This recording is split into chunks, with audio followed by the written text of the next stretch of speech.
not.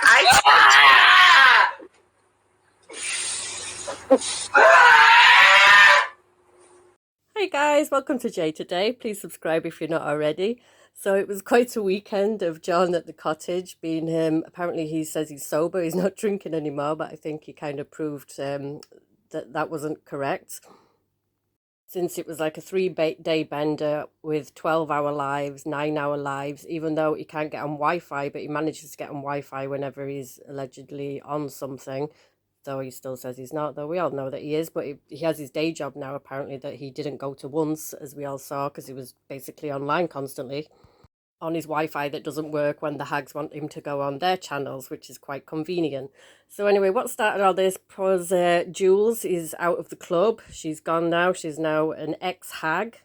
I think everybody saw that one coming. We all knew she was going to be the first one out. She was trying to take control, and we know that John doesn't like other people taking control. He has to be head of the club. Julie. Basically, after his big 12-hour live, after saying the most disgusting things about kids, like he does, threatening to post them on certain sites, he came back with some kind of lame apology. Well, it wasn't really even an apology. He started to apologise, but then he changed his mind, and it was back to everybody else's fault, which, of course, he has just the 2 or 3 hags now backing him up, Anne, Maria and Brooke. So Brooke seems to be MIA at the moment. I'm a child that lost both his parents. Okay, so that bit we can all agree on is actually it's still a child. And I would seriously never, ever, ever, ever go after someone's child, regardless of how much I may hate their parent. But yet he does this over and over. Last night, when the cops came, and I could play the clip. I know everyone wants to see this 13-hour live. That's on my head. That's on my Queen Hag level. But when the cops came, hot cops back.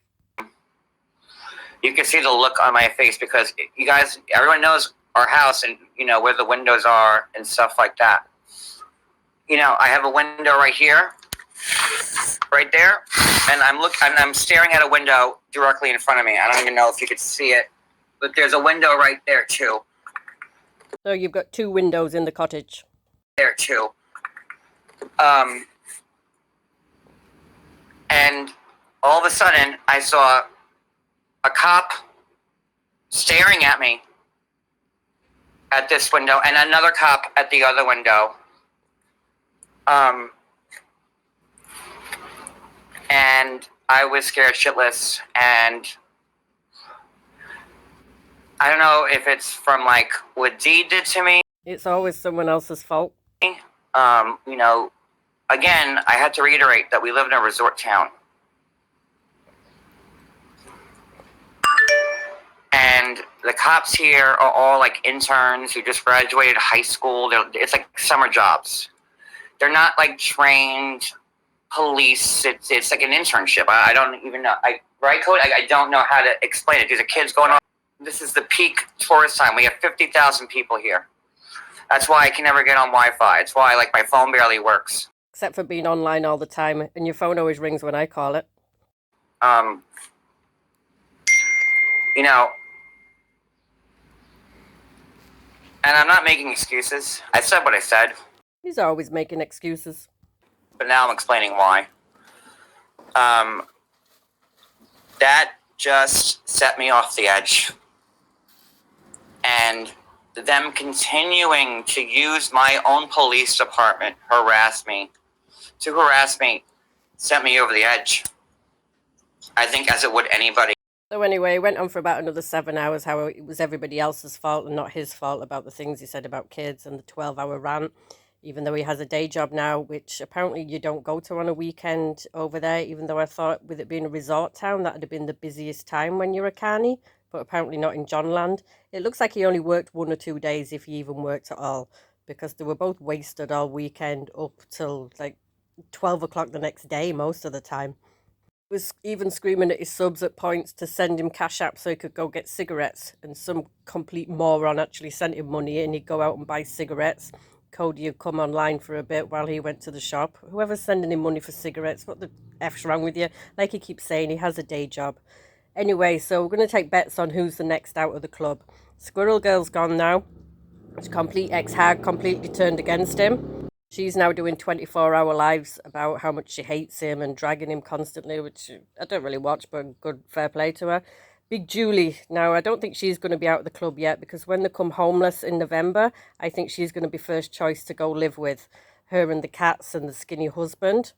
And then we've got Anne, and I think she's doing enough ass kissing to stay in the club for the next meltdown, which probably be maybe next 3 or 4 weeks. So I think she's going to be staying definitely for the next one, as long as she keeps ass kissing as much as she is at the moment. Then we got Nurse Brooke. For the next meltdown, I think she's safe, because John will want to annoy Jules by keeping her as his best friend. But I think the meltdown after that, Brooke will be gone, because she's not paying him enough attention. She's not ass kissing him enough, and she's just not been around. She's been very vacant and MIA. So I think this leaves Maria. She's going to be the first one out on the next meltdown. She wasn't around much. She's not been ass kissing as much. She's not a viable option to move in with either. But neither's Anne, really, because she's in Scotland. But Anne's doing the majority of the ass kissing at the moment. And we know at the end of the day, John actually hates Maria. He said it over and over in various videos. Like, they spent years and years hating each other. And we know that John holds a grudge. So I think definitely Maria on the next one. Anne will go eventually, and she'll turn back into a 7-year stalker. She doesn't see it coming yet. As soon as she stops that ass kissing, she's out of there as well, because she's of no benefit to him. She sends no money. You can't stay at her place. There's a few of these new ones coming in now. This Sophie, who's apparently, she's been clean for a while, and she's congratulating John on being sober. It's like, come on, if you're an ex-addict and you can't see that he's obviously on something, and all you women are kissing his ass, telling him what a great job he's doing staying off drinking, when everyone can see it's clear as day that he is not. Now, we all saw that he had Jen back on as well, which was obviously to annoy Jules, but Jen doesn't realise this. He emotionally blackmailed her the whole way through, telling her that she looked like his mother, she was going to end up like his mother. And it just completely, like, he's probably not even asked her if she's okay after that live. She won't have heard from him. She thought she was in the club. She was never in the club to begin with. He was just using her, and it was clear as day. Unfortunately, she didn't see it. Might bring Jen up on, when he comes back and he has his suit and tie back on and he does his 90-day recap. He comes back as though nothing happened, and he just completely talks about, anything but that. You might bring her up for a couple of the lives, but then say it should be gone in a week or so anyway. That's once he's back, it'll take him a week to come back like it normally does. And I don't think them day jobs are there anymore, because they weren't there, basically, unless they're back to doing DoorDash. He's only making, a $5 every 7 hours doing that, which is...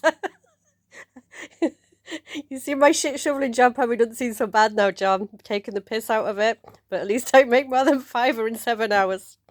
So anyway, I give it about a week till he's back, pretending that everything's back to normal. All right, guys, thanks for watching. Talk to y'all later. Bye.